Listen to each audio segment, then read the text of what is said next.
A remote hearing of the Capital Investment Committee for March 22nd is called to order. This remote hearing is taking place in accordance to House Rule 10.01 and is being live streamed by the House Public Information Office. Mr. Lincheski, please take the roll. Members, you may unmute yourself when your name is called. Representative Fooley. Lee, present. Representative Fooley, present. Representative Mary Murphy. Murphy, present. Representative Mary Murphy, present. Representative Dean Erdahl. Erdahl, present. Representative Dean Erdahl, present. Representative Esther Agbaje. Present. Representative Esther Agbaje, present. Representative Kayla Berg. Representative Greg Davids. Davids present. Representative Davids present. Representative Keith Franke. Franke, present. Representative Keith Franke, present. Representative Mike Freiberg. Present. Representative Mike Freiberg, present. Representative Rick Hansen. Rick Hansen, present. Representative Rick Hansen, present. Representative John Hewitt. Present. Representative John Hewitt, present. Representative Leon Lilly. Lily, present. Representative Leon Lilly, present. Representative Eric Lucero. Happy Monday morning, I guess. Representative Eric Lucero, present. Representative Rena Moran. Present. Representative Rena Moran, present.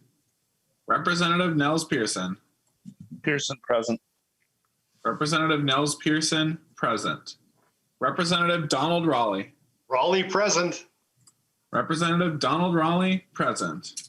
Representative Jordan Rasmussen. Rasmussen, present. Representative Jordan Rasmussen, present. Representative Liz Ryer. Ryer, present. Representative Liz Ryer, present. Representative Nolan West. West, present. Representative Nolan West, present. Representative Jay Xiong. Representative Kayla Berg.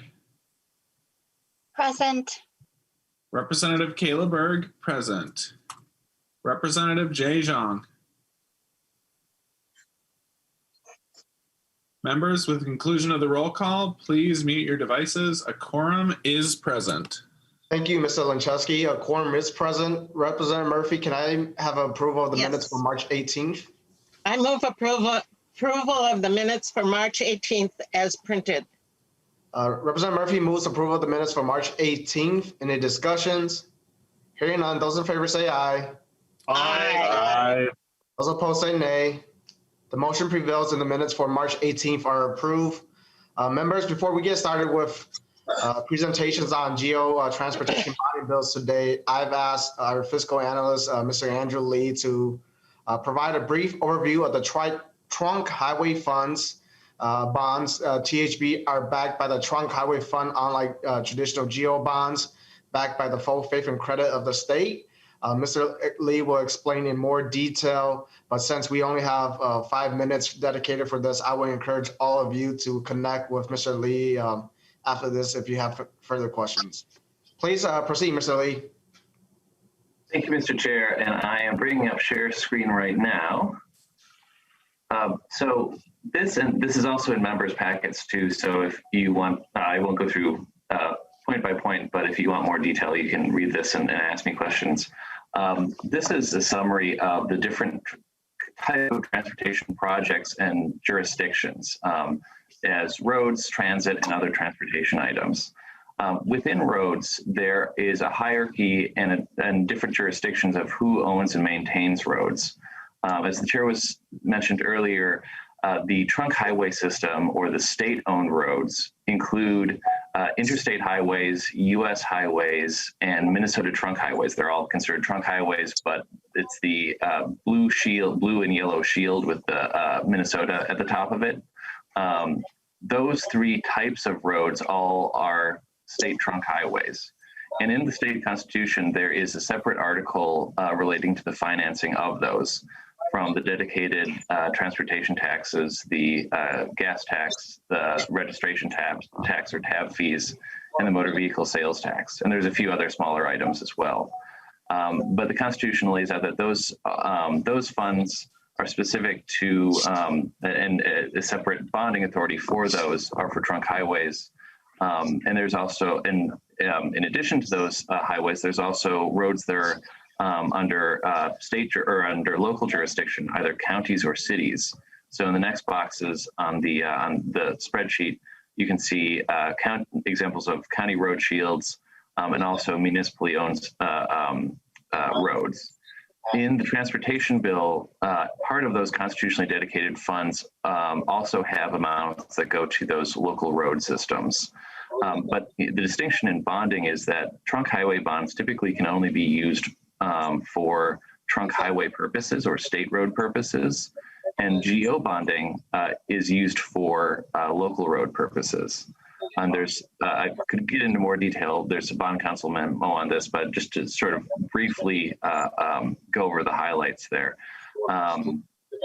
It can, of course, get pretty complicated when there are interchange projects or projects that require both local road and trunk highway construction. But just to kind of give you the primer that there are different road jurisdiction types, and that can make things a little complicated in both the capital investment and transportation worlds. Then also on this chart, I list out the committee jurisdictions in both transportation and capital investment for the roads, but also transit and some of the other items like ports, aviation, railroads, and bike and ped. And you can look in more detail on the sheet, but that's a quick 5-minute presentation on different transportation jurisdictions. So I hope that's helpful in what you wanted to cover. So. Thank you, Mr. Lee, for that presentation. Again, members, I encourage you all to reach out to Mr. Lee if you have further questions. Now we will start hearing bills on our agenda on an informational basis only. Each bill author has been allotted 5 minutes and one testifier for your presentation. I really encourage all of you to keep within the 5 minutes. I will have to really move the cutoff if we go beyond 5 minutes so that we could include all of the presentation today. First up, we have Chair Pinto, House File 1618. Please proceed, Chair Pinto. Thank you, Mr. Chair and members. It's a pleasure to be with you this morning. House File 1618 takes the next step forward in the Riverview Corridor, which is an important step in our transit and transportation, not only for the region, but really for the state. I'm joined by Commissioner Rafael Ortega, my commissioner of the Hennepin County Board, and would like to turn things to him to describe the project. And I'll have a couple of remarks, and then we'll wrap things up, if I can, Mr. Chair. Commissioner Ortega, please identify yourself for the record and proceed.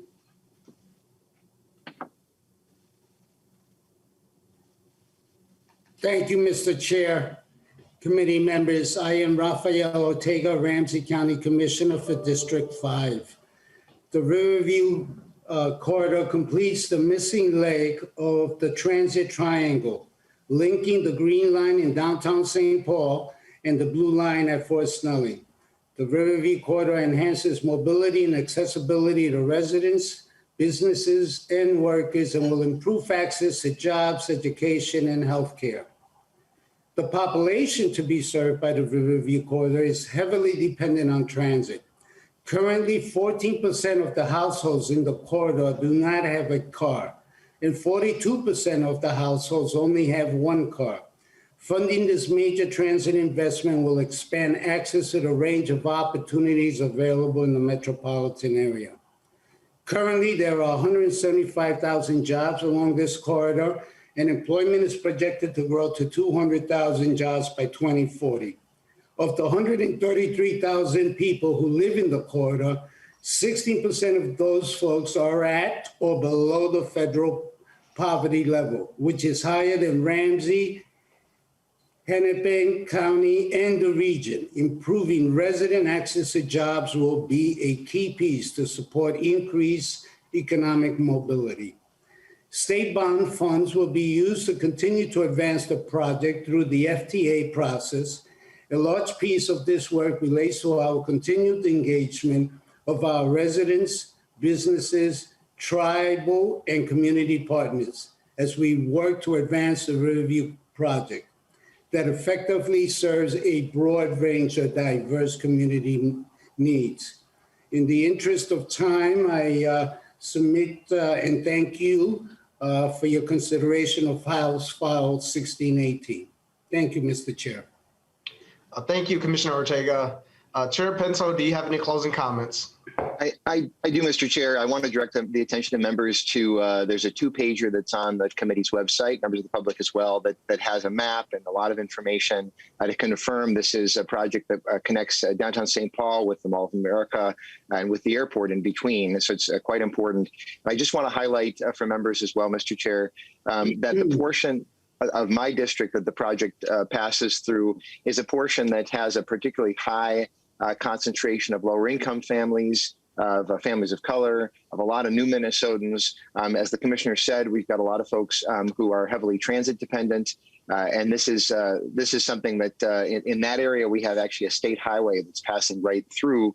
And so there's a lot that is kind of waiting on this project moving forward to really improve livability for the folks in that community and beyond. And so this is a very important project and would urge you, Mr. Chair, and members of this committee to give this a great consideration and support. Thank you so much for the time this morning. Thank you, Chair Pinto. Next up is Representative Thompson's House File 2015. Please proceed, Representative Thompson.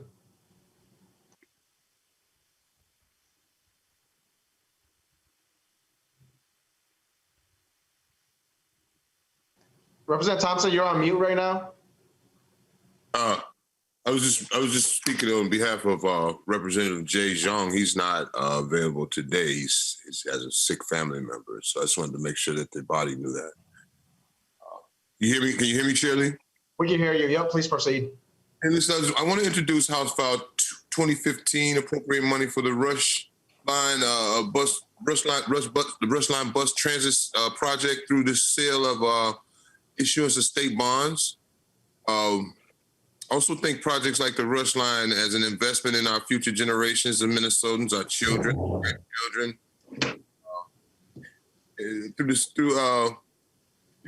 Generations that will follow. I mean, the Rush Line will help create an equitable, sustainable region and state where all communities have access to economic opportunity, including those in our state who have been long marginalized.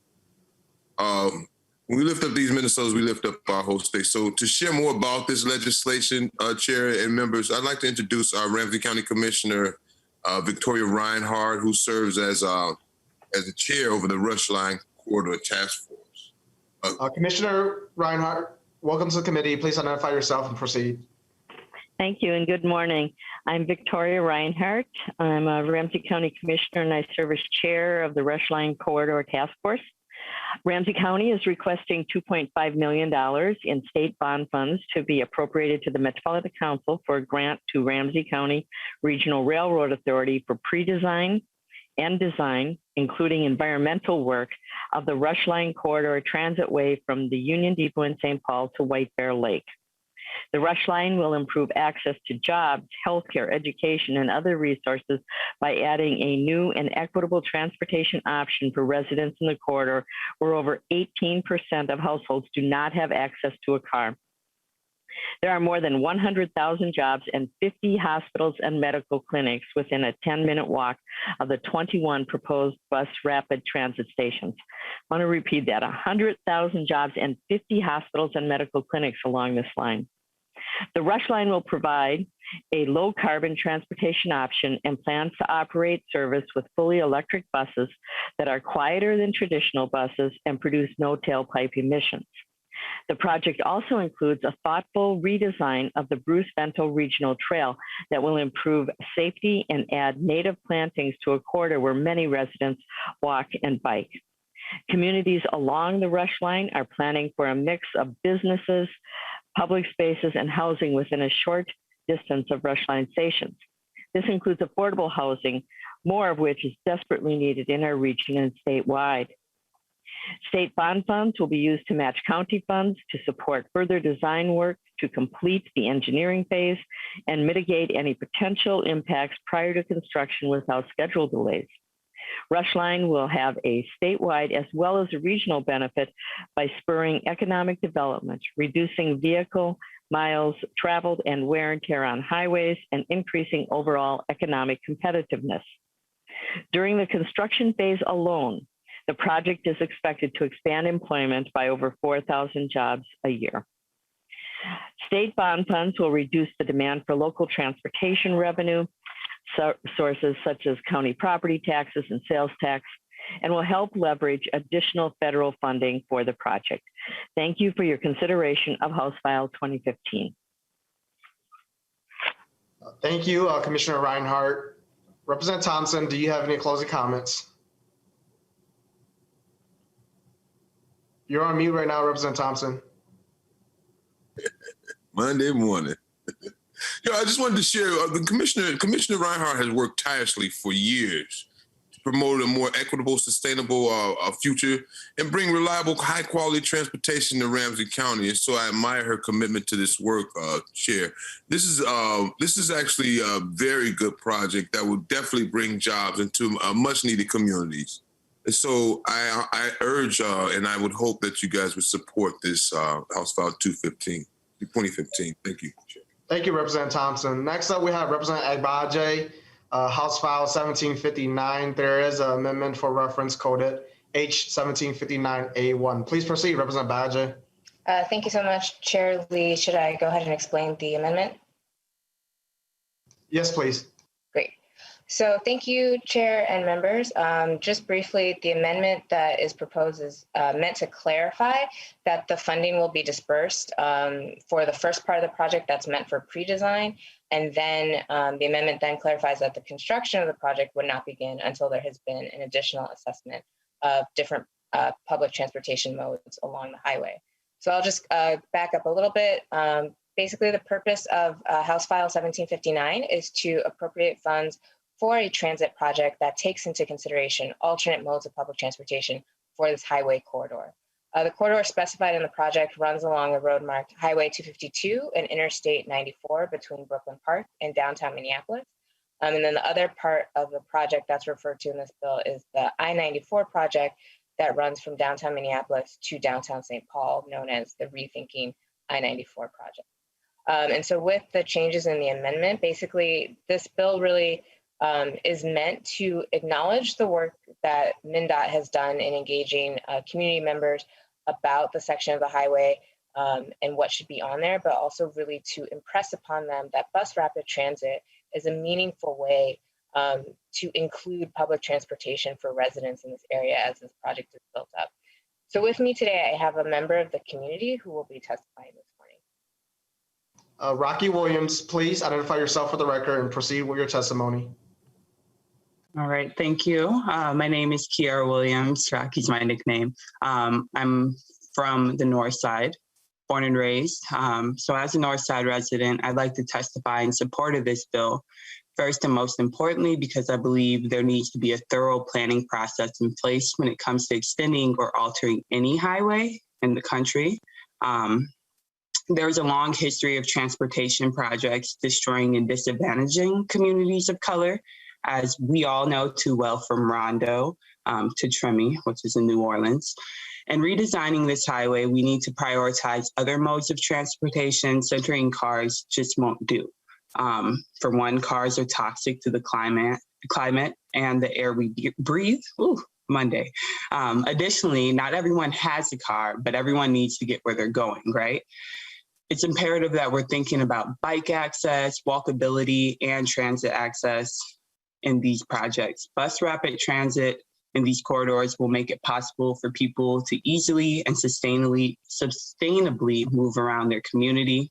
In my experience, people in my community had to wake up early to go to work, tend to their families, go to bed late, and then continue that cycle over and over again until, retirement or death, whichever came first. So when you live North Side and you have to be at work at 8 a.m. in Bloomington, you couldn't sleep night because maybe you got some type of anxiety from, circumstances in your life. I think it would be nice if you had some type of express bus, BRT, going to Bloomington. That might mean an extra 30 minutes of sleep. It might make you not want to quit your job on the 30-minute commute instead of an hour and 15-minute commute.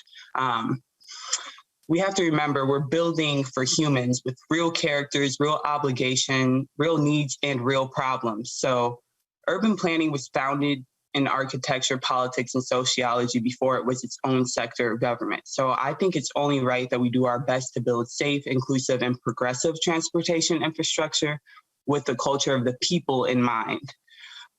And if the culture is discriminatory, which we know it is our civic duty to pave a new path with a righteous culture in mind. Lastly, Minneapolis has a climate action plan in place. This bill will help us make sure that we're covering all sectors of government are doing their best to give people clean transportation options and preserve and protect the environment. Thank you for this opportunity to testify, and I greatly encourage your support. Representative Lucero. Thank you, Mr. Chair. I just wanted to correct the record. The culture is not racist or discriminatory. Individuals are, but that is a fake and false assertion. Thank you. Representative Agbaje, any closing comments? Sure. I would just say that, we do know what the history is of urban planning, particularly in communities of color. We have seen the disruption to neighborhoods. We have seen the over-reliance on cars and the air pollution that tends to sit predominantly on communities of color, affecting their health outcomes. And so I strongly encourage this committee to look carefully at this bill and ensure that as we continue to build out bus rapid transit and highway projects, that we're doing it in a way that is environmentally sustainable and supports the transportation needs of its community members. So thank you. Thank you, Representative Agbaje, for those words.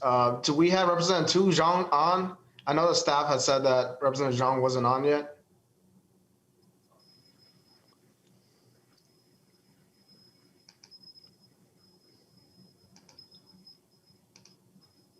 Not seeing Representative Xiong. Commissioner, I know that you're here, so you'll have to wait for your bill author. Why don't we go with Representative Olson, House File 684.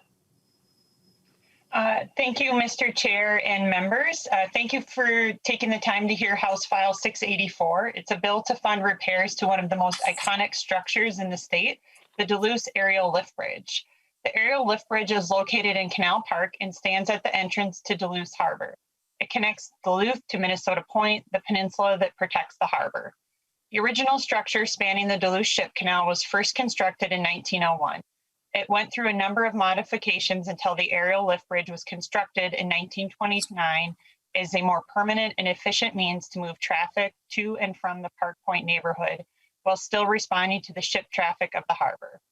Now, after all these years and several efforts at repairs, we find the bridge in need of a substantial rehabilitation. Our city engineers have prepared materials that show you the extent of the wear and tear that we now see on the bridge. Materials provided in your committee packet show the need for extensive work to address the damage from rust and corrosion to the lift section of the bridge, the roadway, as well as the sidewalk. Cracking concrete footings and supports are also in need of repair. In addition to the materials prepared by the city, I am pleased to introduce Mayor Emily Larson, who is here to speak to the vital importance of this project for the Duluth and the region. Mr. Chair and members, I want to thank you for your consideration, and I will turn it over to Mayor Emily Larson. Mayor Larson, please identify yourself for the record and proceed.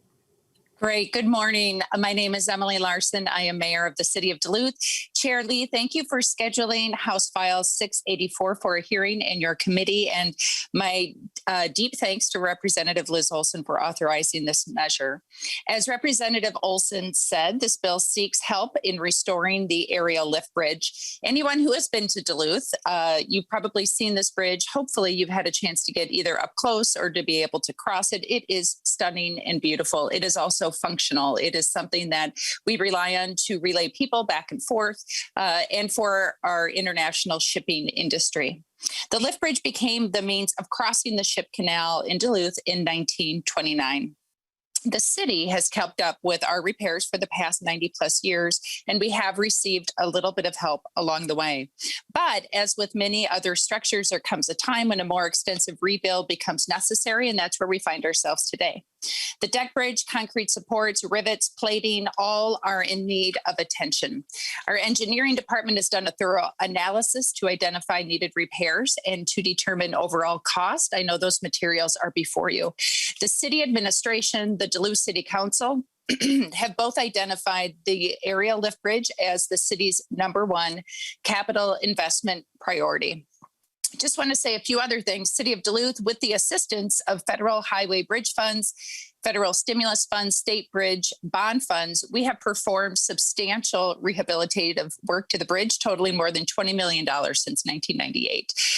Plenty of details we can provide for you in terms of what is needed, whether it is the pedestrian crossing, whether it is the base. There are many, many repairs, and we are ready to provide any additional information that you may need and to answer any questions that you may have. Thank you so much for hearing me out today, and thank you for your service to the state of Minnesota. Thank you, Mayor Larson. Representative Olson, any closing comments? I just want to say thank you, Chair Lee, and to the committee for your consideration of and support of this urgent need to repair such an iconic and essential infrastructure that serves all of Northeast Minnesota. Thank you, Mr. Chair. Thank you, Representative Olson. Next up, we have Representative Her, House File 907. Please proceed, Representative Her. Thank you, Chair Lee and committee, for hearing our bill this morning. We appreciate the opportunity to discuss the City of St. Paul's #1 bonding project, the eastbound Kellogg River Center Bridge. This morning, I have Mayor Melvin Carter to provide more detailed information about this project, so I will keep my comments very brief. The most important thing is that this is our #1 bonding project request. It is an important bridge that is used by Minnesotans from around the state, and we are asking for $10 million in bonding. The city has already started planning and community engagement for this project, and we hope to start bidding for the project in 2022. And with that, I'd like to hand it over to Mayor Carter to provide more details about the bridge. Mayor Carter, welcome to the committee. Please identify yourself and proceed. Thank you very much. Thank you, Representative Hurd. Thank you, Chair Lee. My name is Melvin Carter. I'm the mayor of St. Paul, Minnesota, and I appreciate the opportunity to connect with you this morning. First, I want to thank you, Chair Lee, Vice Chair Murphy, and Republican lead Dean Erdahl for your leadership and support of our capital city. We're very grateful for your partnership. I also want to thank Representative Khalid Her, our chief bill author, and our St. Paul delegation for their support of the city's #1 priority, which is the eastbound Kellogg River Center Bridge. The eastbound Kellogg River Center Bridge is 85 years old and needs to be rebuilt. For those who are wondering where this bridge is, it's located right below the Skyway connecting the River Center ramp to the Excel Center. You should have received a one-pager with photos that highlight the location of this bridge. The eastbound Kellogg Bridge has regional significance and impacts the whole state. Each year, it serves as a gateway for more than 7 million visitors because of its central location to our downtown entertainment district with the Minnesota Wild, Excel Energy Center, River Center, the Ordway, Science Museum, and more. Between the Minnesota Wild, Excel Energy, and River Center, there are more than 1,400 events every year in this area. The city of St. Paul is asking for $10 million to help demolish the current single bridge structure and reconstruct a new bridge system with new foundations, bridge supports, concrete deck slabs, and barriers. The total project cost for this bridge is $35.6 million. We currently have $7 million from regional solicitation funding from the federal government, which we're in danger of losing if we cannot obtain state support to start the project. Again, you do have a one-pager outlining the details. So to be clear, this bridge is the city's #1 bonding priority. It's been on the city of St. Paul's bonding priority list for 4 years now, and it used to be a part of the River Center ramp bonding ask, but now we're advancing this separately because it's obviously critical infrastructure. The bridge was part of the bonding tours in 2018 and 2019. With me today is also Sean Kershaw, our Director of Public Works, and Britt Christensen, our bridge engineer. They are available for questions. In closing, I want to thank you, Mr. Chair, members of the committee, for giving me time to speak about our critical infrastructure needs that will allow our capital city to be a strong economic engine for our region and state. Thank you all for your hard work. Thank you, Mayor Carter. Representative Murphy. You're on mute right now, Representative Murphy. Mr. Chair, would you give the number of the bill again, please? Representative Hur's bill is House File 971. Thank you. Do you have any further questions, Representative Murphy? No. Oh, Okay. Closing comments, Representative Her. No, just thank you for your time this morning. I know you have a packed schedule, so we appreciate your consideration for our bonding request. Thank you, Representative Her. Next up, we have Representative Klevorn, House File 1086. Please proceed, Representative Klevorn. Good morning, Mr. Chair and members. I'm here this morning to ask for your support for the County Road 47 bonding request, House File 1086. I'll mention briefly that there is an A1 in the packet correcting the name of the roadway on line 1.6. This is the County Road 47 bonding project. This roadway was designed in 1920 as a farm equipment roadway. Today it is heavily traveled, serving residents of Plymouth, Maple Grove, Corcoran, and Medina. County Road 47 is currently a pedestrian motorist public safety hazard. In your packet today, you will find a 2-page informational handout with the full project review for your consideration. With me today to speak to the project is Mayor Jeff Washi. Also with us is Public Works Director Michael Thompson, should you have technical questions. Chair Lee, with that, I'll ask that you please recognize Mayor Washi. Thank you. Welcome to the committee. Mayor Washi, please identify yourself for the record and proceed. Good morning, Mr. Chair. My name is Jeff Washi. I'm the mayor of Plymouth. Thank you, Mr. Chair and committee members, for the opportunity to testify. As Representative Klevorn said, County Road 47 is a 4-mile stretch of roadway in northern Plymouth. It was developed, I believe, 50 to 60 years ago, and it was primarily just a transitway for farm equipment. It contains steep hills, sharp curves, and it was never intended by its design to be able to handle the kind of traffic as development has happened. And we've heard the density we do in Plymouth to accommodate that level of traffic. This is a county road, but Plymouth and the county are in discussions to turn back this roadway to the city. This road was originally built to transport farm equipment, and as I said, it's not made for today's traffic. There's also no availability for pedestrians and bicycles to access this roadway and travel safely. This section of Plymouth is where Plymouth has seen significant growth of diversity also. In our community, Plymouth Ridge is an elementary school located right on County Road 47 and represents the diversity of population that we've seen pop up in Northwest Plymouth. Half the students in that school are BIPOC, and that just reflects that surrounding community of what is settled there. This is also a corridor which has affordable housing, with Vicksburg Commons operated by Common Bond and Westview Estates operated by the Sands Company. And then along with that, there's senior housing and also existing NOAA homes that also are served by this corridor.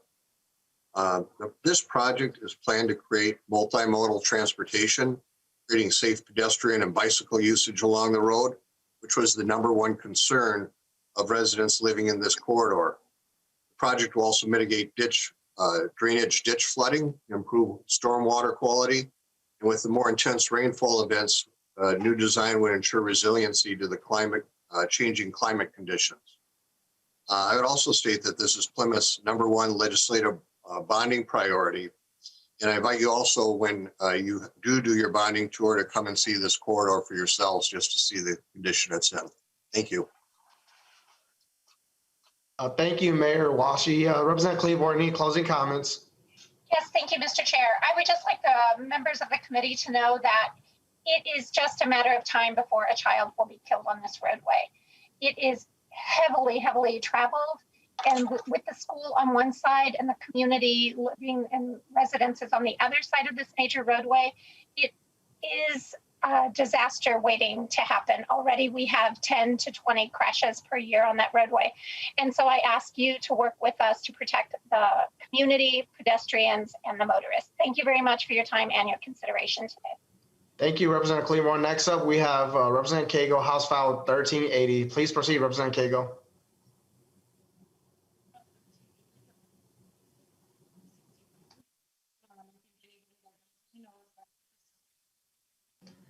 Representative Koegel, we can hear you.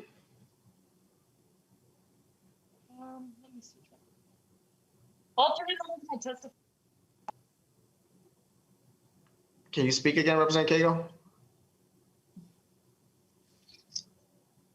Can you hear me better now? Yes. Yeah. Please proceed. Thank you. Highway 65. House File 1380 is a bond request for Highway 65 along 99th Avenue. And also, well, basically the whole stretch. And so anybody who knows me knows that Highway 65 is a project that I've been pushing since I first started here at the Capitol. And the traffic on Highway 65, there's as many cars travel Highway 65 as there's 35. But imagine sitting on 35 with a stoplight every about half a mile. So that's what we're dealing with up here in the North Metro. And with that, I will turn it over to my testifiers. Welcome back to the legislature. Mayor Sanders, please identify yourself for the record and proceed. Thank you, Mr. Chair. Tim Sanders, Mayor of Blaine. I want to thank you, Mr. Chair and members, for your time today. So good to see so many of my old colleagues. A big thank you to Representative Koegel for the heavy lift of authoring this bill, and for Representative West for his relentless advocacy on this issue as well. Highway 65 is the most critical issue we face here in the North Metro. It's not just a Blaine issue. This is a regional issue, a state issue. We have many cities and counties that are greatly affected by the congestion, the traffic, the inadequacies of Highway 65. And now as well, we host really the most visited state asset, the National Sports Center as well in Blaine, with over 1 million visitors every year. And it is, Highway 65 is a barrier. Not only in that, but Highway 65 is also a barrier in our own city. It is a straight line north and south right through the center of our city. It divides Blaine east and west. It divides us economically. It is a big issue. We're looking to tear down that barrier, and we're looking for a safer, more efficient roadway. As Representative Koegel mentioned, imagine as well the frustration and just even the environmental harm of sitting on Highway 65 for 40 minutes, as many vehicles as Highway 35W, but with stop signs or stoplights rather, and sometimes quarter of a mile, 3/4 of a mile, less than a mile. It is a massive issue in our community, in our region as well. So we're just looking for your help and your support. We have done a tremendous amount of lifting as well in this city. Our Director of Public Works, John Hawkins, has done a great job. We have secured many grants. We're again applying for an infra grant and have support from many different members of Congress as well, Representative Omar, Representative Emmer. And so really this is something that is nonpartisan, it's bipartisan, but it's such a tremendous issue. We're looking for your help today to improve not only our community, but our region and our state, and tear down the barriers and inadequacies that Highway 65 present. Thank you so much. Thank you, Mayor Sanders. Representative West. Thank you, Mr. Chair. And one thing I want to thank you, Chair Lee, for hearing 2 Highway 65 bills with my correction earlier and Representative Koegel's bill here. This is something that we really appreciate up in Blaine because it is a huge issue for us. And the one other statistic I want to lay out is of the 31 critical infrastructure intersections in the metro area, 11 of those are on a 1.5 mile stretch of Highway 65, which is what we're looking at here. And this is a huge deal for us up here. And Representative Koegel and I have been like laser focused on this, and it's been bipartisan the whole way. And I'm hopeful we can continue that work going forward because it is desperately needed. But thank you so much for hearing the bill, Mr. Chair. Thank you, Representative West. Representative Erdahl. Thank you, Mr. Chair. Yeah, I'm well acquainted with this project. I've toured it on past bonding trips. I agree that it's an important project to try to get done. I'd like to welcome Mayor Sanders and just correct him a little bit. He has no old colleagues. He only has former colleagues. Thank you. Representative Koegel, any closing comments? Thank you, Mr. Chair and members. I just wanted to also mention last biennium, the transportation team traveled up to Blaine to do a hearing at Blaine City Council. And it's also a barrier to businesses. Businesses are not locating in our area because of the traffic issues that we face up here. So this would be just a huge huge improvement to our communities. And so I really thank you for hearing this bill. Thank you, Representative Koegel. Next up, we have Representative Xiong T, House File 1798. Thank you, Chair and members. I just want to look at House File 1798. It's for the Washington County Bridge over I-694.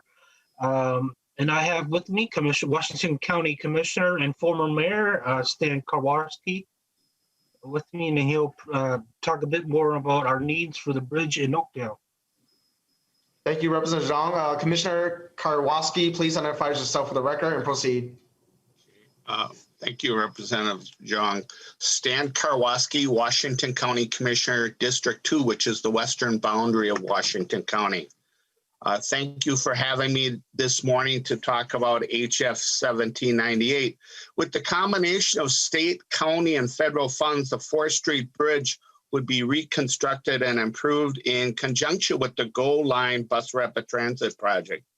This $3.5 million bonding request is for the general purpose automobile use and pedestrian bicycle lanes only. The federal funds would be used to construct the bus rapid transit lanes.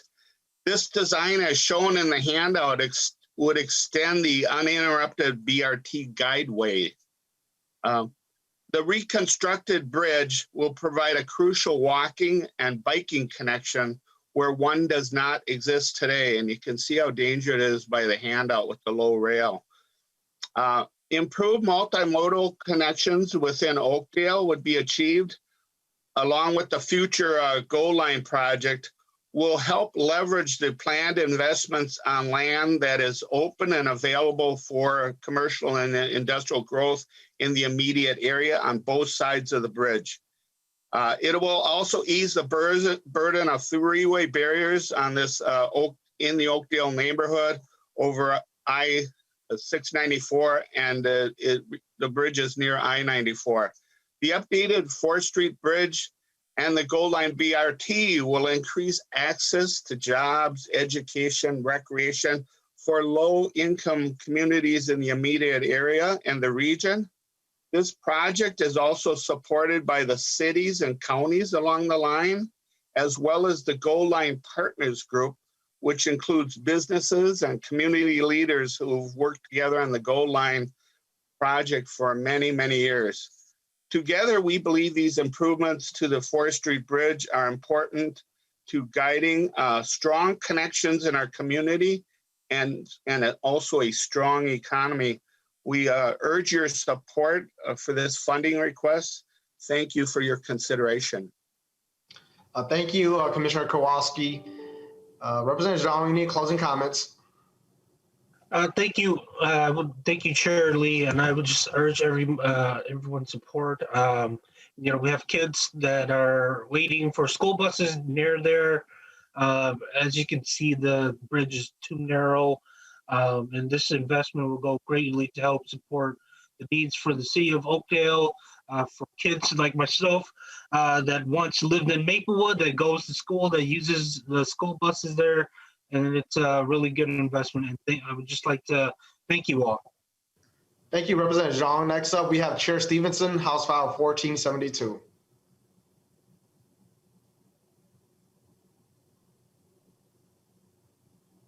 Chair Stephenson. Thank you, Mr. Chair, members of the committee. Sorry, you caught me a little off guard there, but I'm all set to go.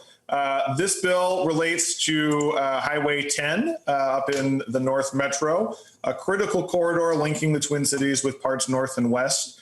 I think that members are often surprised when we talk about Highway 10 just how much traffic actually goes on Highway 10. And so it's important for people to realize that Highway 10 actually carries more vehicles on a daily basis than 35W in the during commuting hours. It's a critical corridor.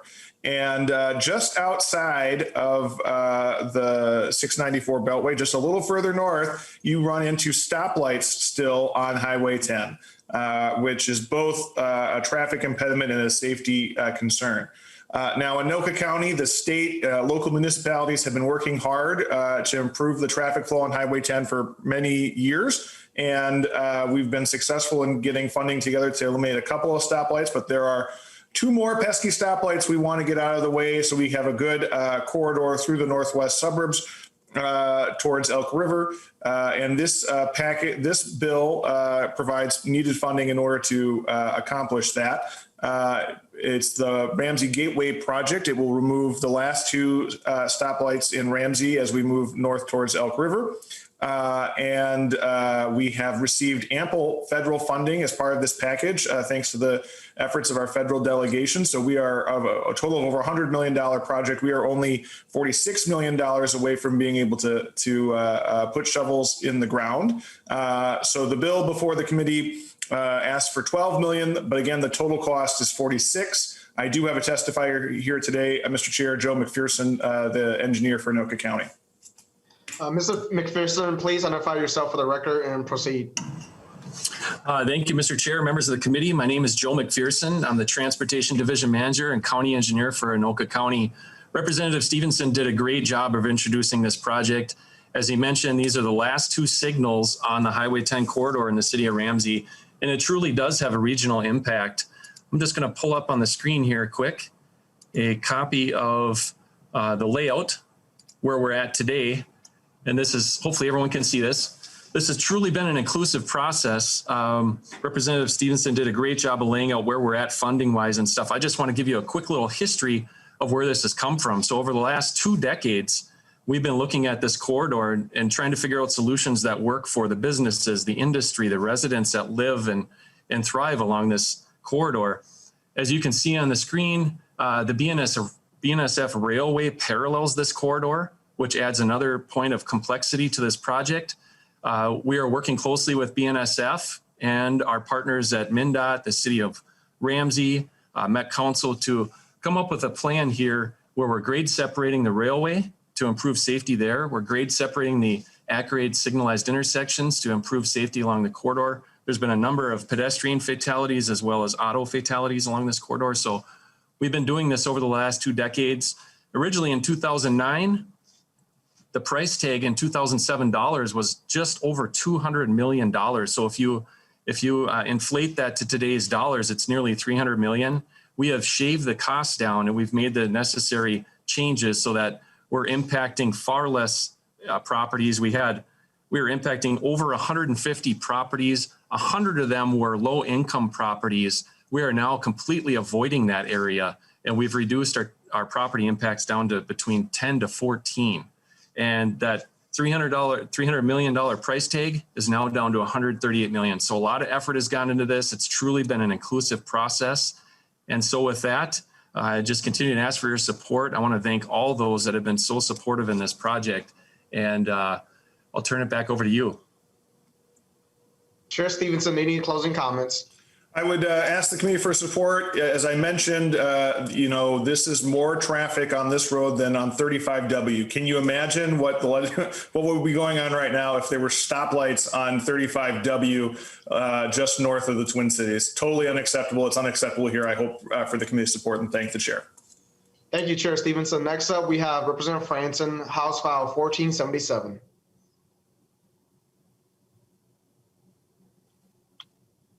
Thank you, Mr. Chair.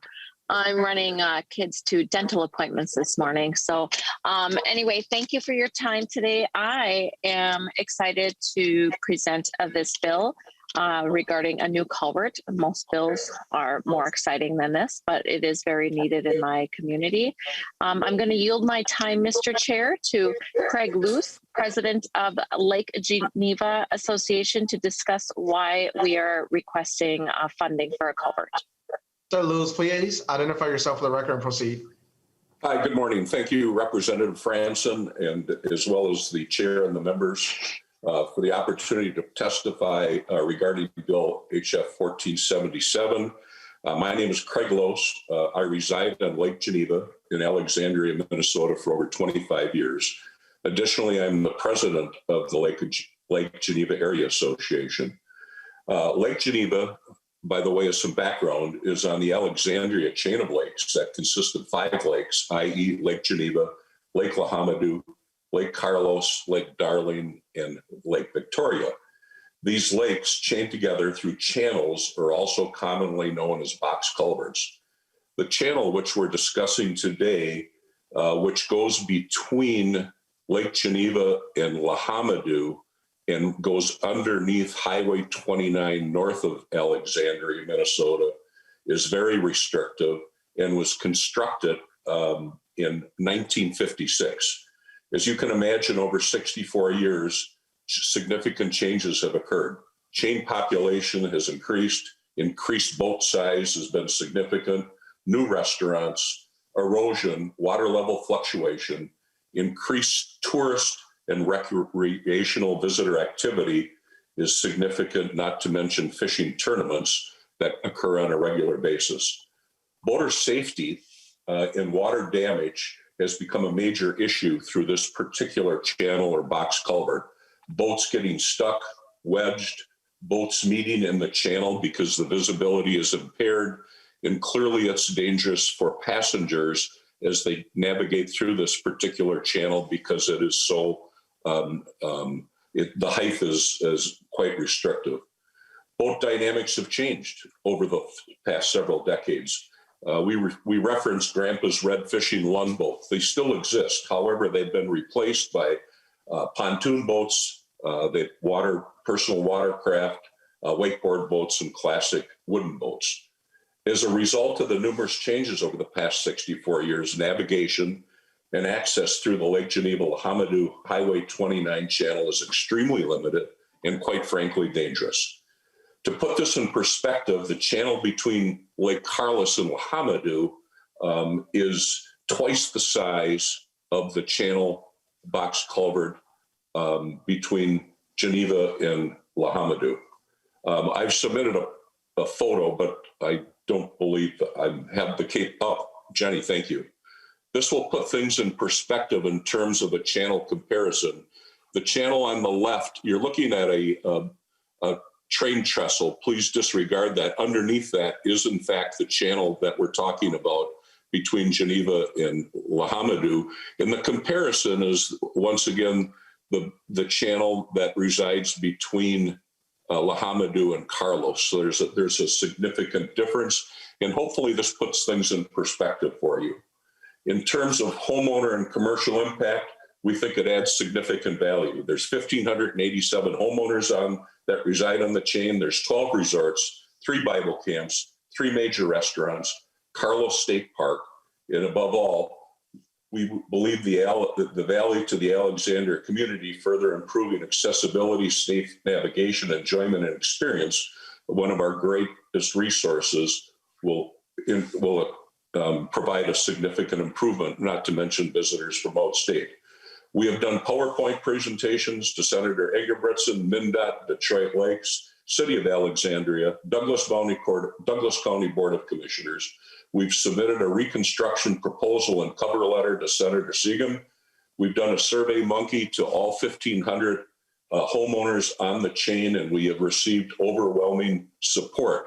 And the purpose of doing that is to ground the community, ground the county, and ground the state on the problem, and what we propose would be a great solution to enhance the navigation and the safety through this particular channel that's been around since 1956. Thank you very much for the opportunity to share with you or testify in regards to what we're looking for. And clearly, we think reconstruction would clearly be a great solution. Thank you. Thank you, Mr. Loesch. Any closing comments, Representative Franson? No, Mr. Chair, thank you and the committee for your time today. Appreciate it. Thank you, Representative Franson. Next up is Representative Bowe, House File 1544. Thank you, Mr. Chair, members. I appreciate the opportunity to share with you House File 1544, a bill which is very important to the Southwest Metro. Carver County has been working for many years with the cities of Chanhassen, Chaska, and Victoria to close a 1.5-mile gap in a key component of our county road system. This request will complete the necessary funding for this vital road improvement. County Road 18, when completed, will be a major east-west arterial, providing 2 high schools, 3 communities, several neighborhoods, and the Minnesota Landscape Arboretum with safer driving conditions. With us this morning is Carver County Engineer Lyndon Robgent, who would like to share some important information with us. Mr. Chair, is Mr. Robgent able to share his screen this morning? Yes, he can. Mr. Robgent, please identify yourself for the record and proceed.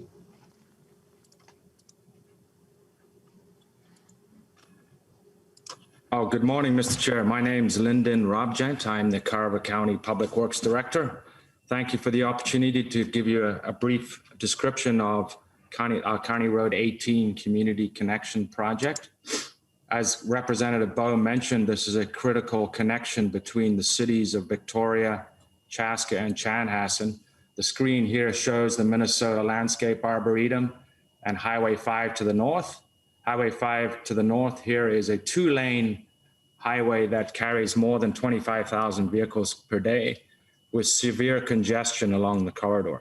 So County Road 18 currently is a gravel road shown in the brown dash here that is about 0.7 miles to the south of Highway 5. So you can imagine without an improvement here, the congestion on Highway 5 will get worse. And what's happening is people are diverting to Highway 5 from these communities when they could just travel straight east-west. There's an elementary school in Victoria and a high school, and there's a high school in Chanhassen. So there are high school drivers that are going east-west every day. So what is the importance of Highway 18? Obviously, as I mentioned, it's a reliever to the regional roadway system. As you know, the state of Minnesota, or MnDOT, is struggling with revenue, and there is no plans to upgrade Highway 5. So the county is taking the lead on improvements in this area.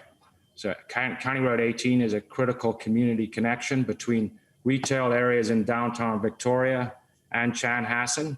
Obviously, the high school connection I mentioned with high school drivers going back and forth, as well as an east-west trail corridor that connects on the south side of the Arboretum. It also gives the opportunity for the Minnesota Landscape Arboretum to have a second access. They have 400,000 visitors today, and it's obviously a gem in the metro area for visitors. The issue is that it's a gravel highway. 5,000 trips today are diverting because of the gravel road cannot support the traffic.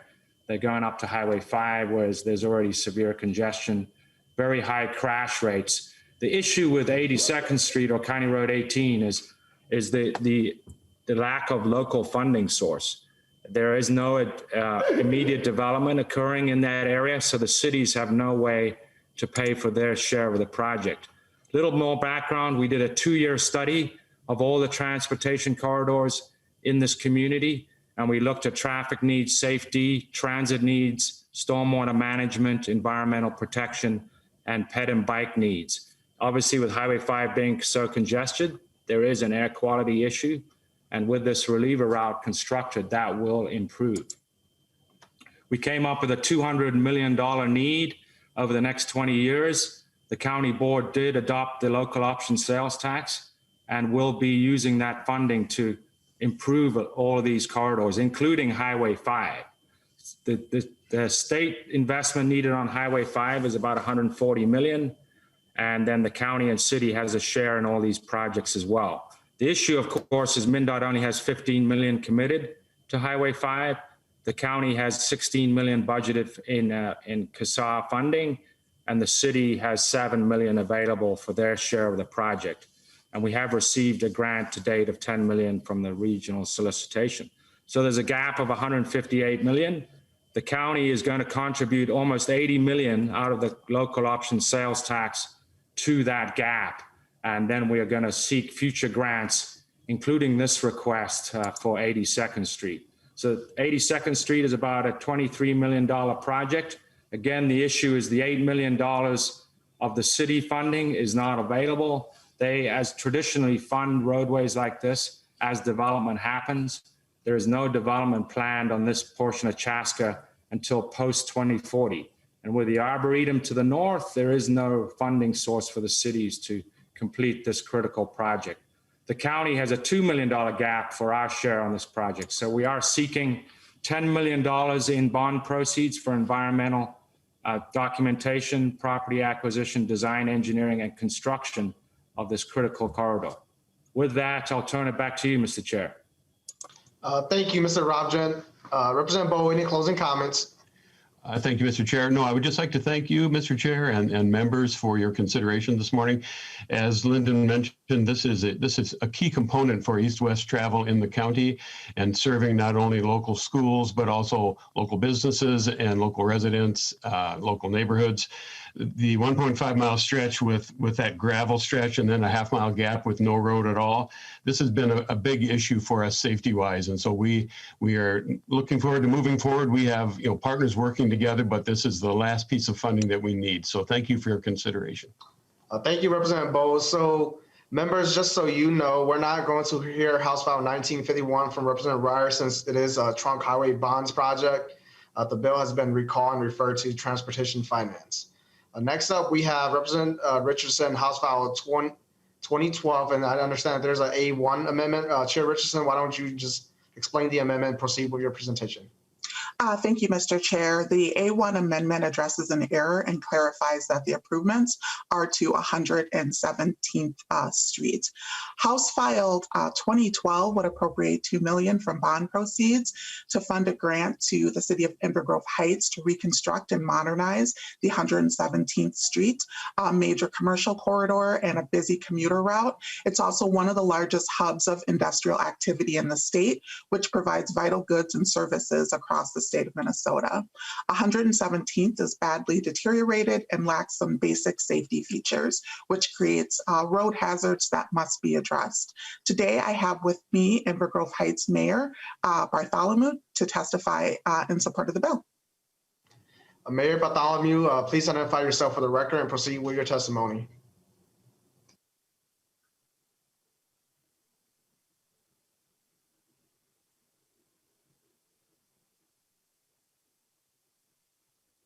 Chair Richardson, is the mayor on? He was on. Yeah. Yes, he is on. I'm sorry, I was muted. I apologize. Please identify yourself. Proceed, Mayor. Thank you very much.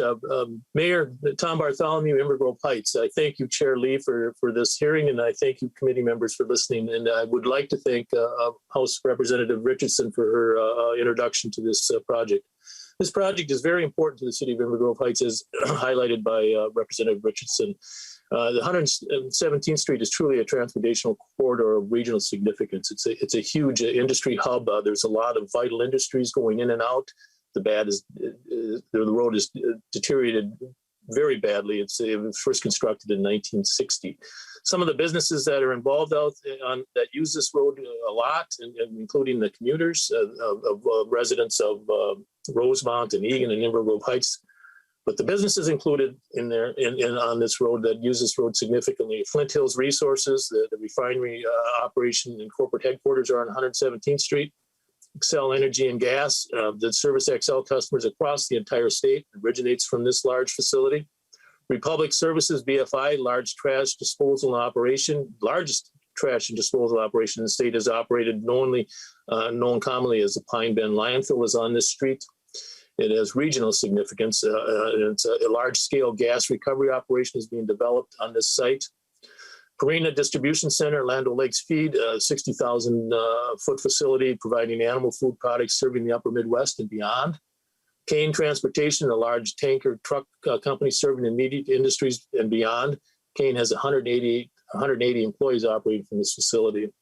Knight Swift Transportation, one terminal on National Transportation Trucking Company with over 14,000 trucks. The access to this road serves these bustling commercial enterprises, and it links 35E with Dakota County 32 and through Highway 52. It's badly deteriorated. The shoulders, it lacks shoulders and turn lanes and rudimentary safety features. It's heavily congested with perhaps the highest ratio of truck traffic in the state for a local road. The road must be upgraded, but local dollars aren't available to deal with the regional changes, such as the two active at-grade railroad crossings. Multiple high-capacity, high-pressure gas lines are in consideration and need to be covered, we need to construct around, and then high-voltage power lines providing energy for the region complicate the local solutions. The estimated total project is $15 million. Our request is $2 million. The project schedule calls for design in 21, right-of-way acquisition and private utility relocation in 22, construction in 23 and 24. I'd like to emphasize, if I could, Chair, the local benefit to the residents. This would be a regional transportation corridor for the cities of Inver Grove Heights, Eagan, and Rosemont. It's a heavily used commute transportation hub, and it would benefit all of the residents of Inver Grove Heights, Eagan, and Rosemont in their commute to their employment. I thank you for your consideration. I thank you for your time, committee and chair, and I thank you, Representative Richardson, for your help in this issue. Thank you. Thank you, Mayor Bartholomew. Chair Richardson, any closing comments? Thank you, Mr. Chair, for the opportunity to present today, and also thank you to Mayor Bartholomew for sharing more with the committee, and I would just ask for support. Thank you, Chair Richardson.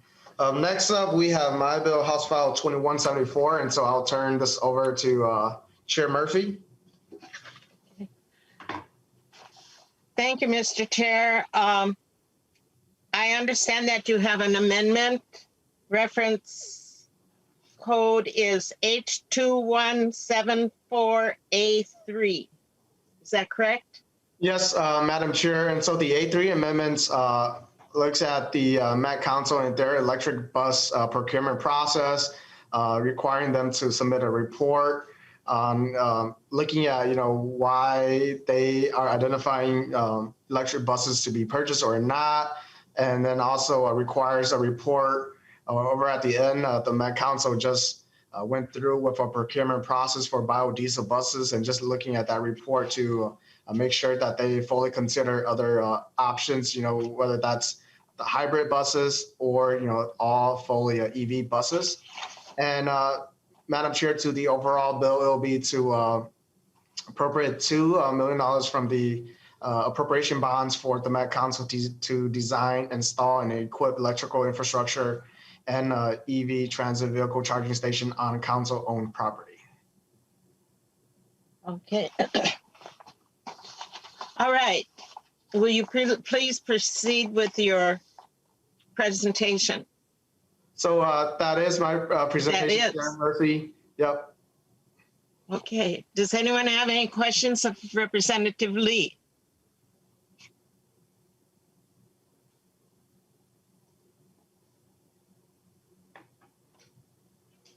Seeing none. Do I see any? I guess not. Well, thank you, Chair Murphy, and thank you, committee members, for this opportunity to present House File 2174 and appropriating funds to the Met Council for EV buses infrastructure. All right. Is there any further statements that anyone has to make? If not, this concludes our meeting. And the next meeting is Thursday, March 25th at 8:30 a.m. We will hear bonding bills on an informational-only basis related to economic development, safety, and regional assets. This meeting is adjourned. Thanks.